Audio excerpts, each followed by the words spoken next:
Today I want to speak about something which is a little controversial, like my previous video about Shabbat, but in this time I want to talk about something which is more in the realm of being Jewish, and though most of what I do is actually connected to Hebrew, throughout the years things have slightly developed into other directions, and I also find myself explaining a lot of things about Judaism to a lot of different students that I have.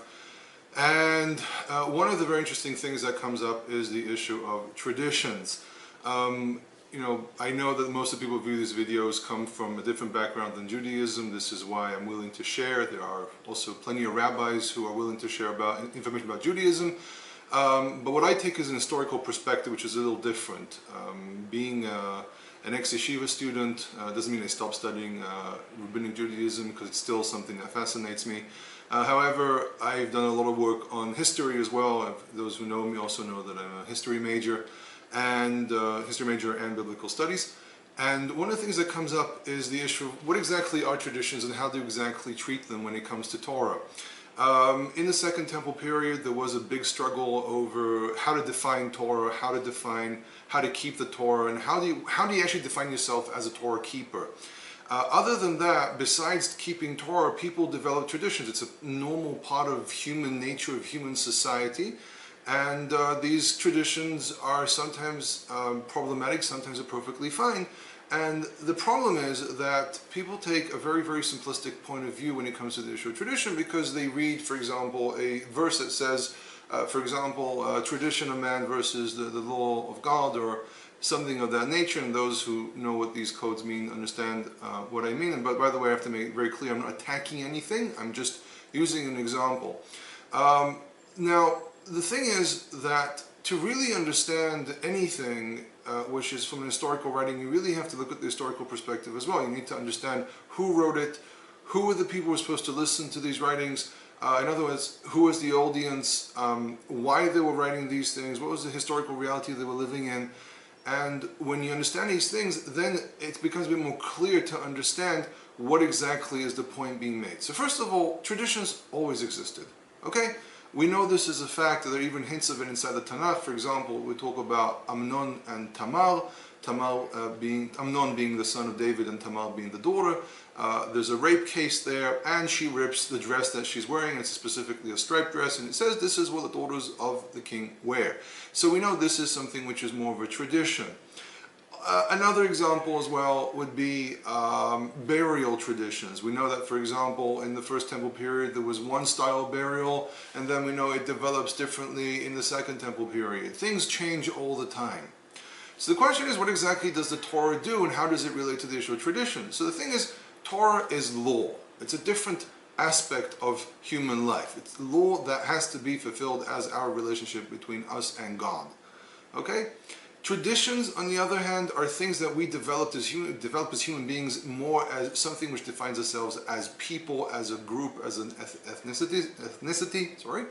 And these are things that, as long as they don't contradict the Torah, they're not necessarily problematic. However, the major problem is that because in the Second Temple period there was an ongoing war over how to correctly interpret the Torah, it became very, very common to start arguing that someone was inventing a new form or a man-made tradition to try to label as being something which is against Torah. But the real way of measuring if something is pro or anti-Torah is only by measuring compared to the Torah itself. And there's no other way of doing it. So, in other words, if someone, for example, decides to wear a black suit, a black hat, and grow a massive beard or whatever, or grow side locks, as long as it doesn't contradict Torah, it's not a problem.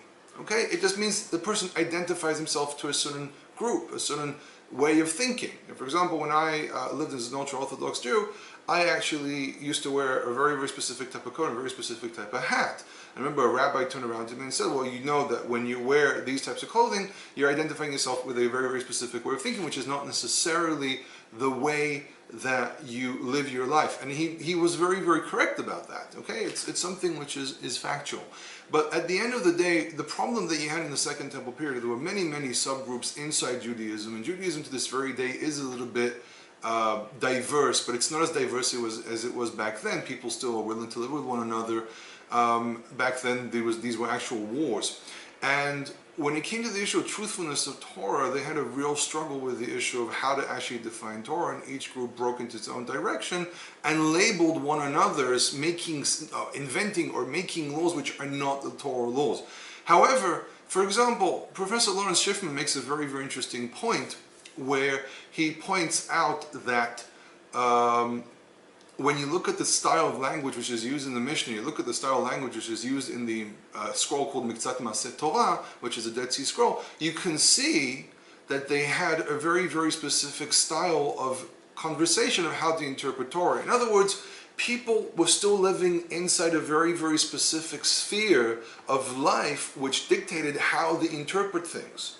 So to, for example, take a statement of man-made versus Torah is to forget that they were dealing still inside the same realm.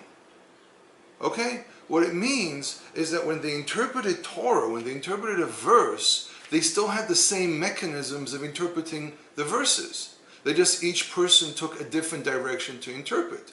Meaning that, for example, if a Pharisaic Jew interpreted one thing, and an Essene interpreted another thing, and the Sadducee interpreted another thing, and the Zealot might have done something else, they still probably used the same mechanisms to interpret, but they labeled one another, it seems to be at least, they labeled one another as if what they're saying is considered to be a type of man-made law.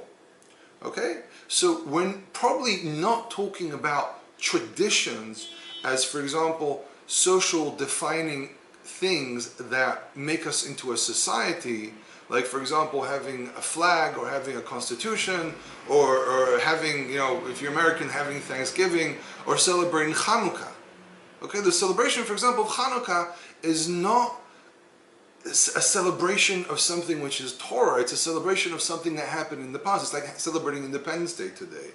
So the main point I'm trying to bring out here is that to attack traditions and start calling them man-made traditions and you shouldn't listen to them is being a little bit controversial for no actual need.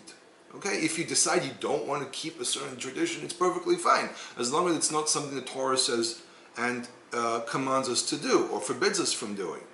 Okay, so it's very, very important to understand the historical background of some of these things. Now, however, I won't be surprised if there are historians that would say something different from what I just said. It's normal, it happens. You just have to learn to realize that we are trying to interpret what was done in the past, and we don't really have anyone from back then to tell us exactly how things were done or exactly what was the style of argument that people had. But it's quite possible that labeling something as man-made was more an issue of a code that meant we strongly disagree with you to a point where we might actually see you as an enemy than actually attacking traditions. Because, for example, and this is the last example I'm going to give, the way you do a Passover, okay, the traditions of how you do a Seder. Anyone that actually knows the history of how to do a Seder actually knows that the style, lay down on your side and eating in a certain order and drinking cups of wine, etc., were actually things which were borrowed from the Greek Symposium, which was a way for philosophers to have long discussions, sometimes into the night, over food and be able to muse over certain philosophical ideas. Now, in Judaism, it was also seen as a symbol of being free. Now, today, these types of acts are completely meaningless because it's not the way we do it. We don't define as free because we can lie down on our side and drink a certain amount of cups of wine. We're defined as free as the fact that we can actually live by our own will and be able to live in free countries, etc. So these traditions today don't mean anything. But at the end of the day, as far as we know, many people, even from opposing groups, practiced the way that it was done by Pharisaic Jews because it was just something which defined them as a group. This was a symbol for them, the concept of freedom. So just summing everything up, traditions are one thing, Torah law are another thing. As long as a tradition does not contradict what the Torah says, there's nothing wrong with it. However, it's only a tradition. And it's more of a socially accepted type of way of working, which enables you to be involved in society and not necessarily something that defines your way of following Torah. It's a very, very important thing to understand and to be able to discern between what's important and what's not important. I really hope I haven't upset anyone here. This is something that's been thrown at me so many times, and I really have to say something about it. So this is just an opening statement of the idea. I might go into more specifics if time will really let me do it. But I will understand if people, for example, write a comment, what do you mean? You know, man-made traditions are a problem. I can understand it, but you have to stop and think about what I said and weigh it in your head, okay? Just think about it for a moment and understand that it's not worthwhile wasting time and energy on petty little arguments. Because if, for example, if you're correct about what you're saying, but you make a lot of fuss about things which are not important, people will not listen to you. And that's a very, very important thing to understand of how to argue about things. So I really hope this helps people out. I really hope that it informs people to realize what is the correct way of studying. It's a process I had to go through for a very, very long time. I went through different groups. I've basically been involved in almost probably every single possible group in Judaism. And I've learned to realize that if we find a common denominator, it will be easier for us to listen and understand one another instead of thinking the other person is an enemy. So again, thank you for watching this video. I hope it helps people out to expand your thoughts and knowledge about things. If you want to communicate with me, I have a Facebook page called Hebrew in Israel, and you can go subscribe to it. Also, you can subscribe to this this YouTube channel, and also have an email, Hebrew in Israel, one word, no capitals, Hebrew in Israel @gmail.com. If you do send me an email, I will try to get to it as fast as I can. Worst comes to it, I've seen the email. Give me some time to get to it. But again, if you send an email, I will see it and I will respond eventually. Thank you very much.